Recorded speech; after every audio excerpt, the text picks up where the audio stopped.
கடவுள்தான் அனைத்தையுமே படைத்தான் என்றேன். கண்காது மூக்கு வைத்து கதைகள் சொன்னேன். கடவுளென்ற கற்சிலையை அறையில் வைத்து கதவு அடைத்து பூட்டியும் வைத்தேன்.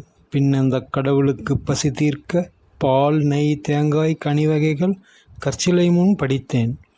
ஆனால் கடவுள் நிலை அறிந்தபோது என் செய்கையெல்லாம் கண்டுவிட்டேன் சிறுபிள்ளை விளையாட்டாக.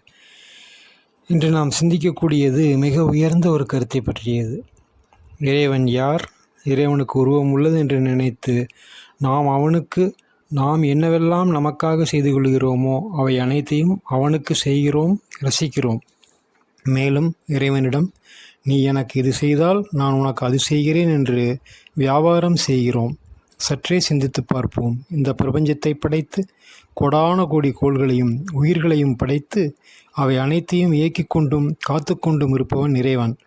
அவனுக்கு தேவை என்பது இல்லை. ஏனெனில் அவனுக்கு உடலும் இல்லை, குடலும் இல்லை. ஆம், இறைவனுக்கு உடலும் இல்லை, குடலும் இல்லை. அப்படியெனில் இவ்வளவு நாட்களாக நாம் செய்து கொண்டிருக்கும் பூஜை, ஆராதனை, திருவிழாக்கள் இவையெல்லாம் எப்படி உருவாகியிருக்கும்?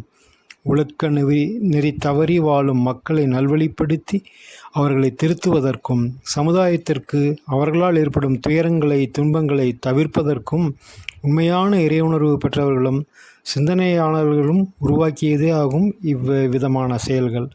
இந்த நன்னோக்கத்தை பயன்படுத்தி சில வியாபாரிகளாலும் சில சுயநலவாதிகளாலும் உருவாக்கப்பட்டவைகளே இத்தகைய தேர் திருவிழா போன்ற பல வகைகளால் ஏற்படும் செலவுகளையும் இத்தகைய நேரங்களில் ஏற்படும் சண்டை சச்சரவு போன்றவர்களையும் சிந்தித்து தவிர்ப்போம். வாழ்க வளமுடன்.